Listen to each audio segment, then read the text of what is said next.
പുലി കാണിക്കാൻ പാടിയും വീണം പേരുന്ന ജനങ്ങൾക്കും ഓണത്തോടി കൊടുക്കണം ഓണസത്തിനൊരു പൂവൻ കൂട്ടരും വീണം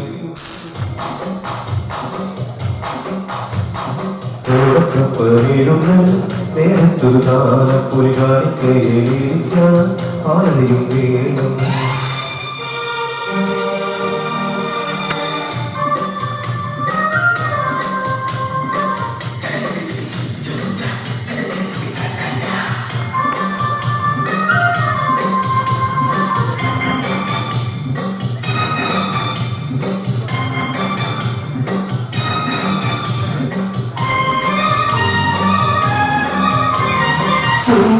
കായലി വള്ളംകളി മുറുകുമ്പോൾ ചെറുകരച്ചുണ്ടൻ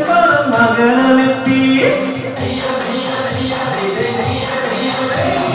തിരുത്തുകുത്തിയും പിന്നെ താരച്ചുണ്ടനും ചേർന്ന കണക്കേറിയപ്പോൾ സമ്മാനം നേടി ചുടുത്തവയോടടുത്തു നിന്നൊരു ചെറുത്ത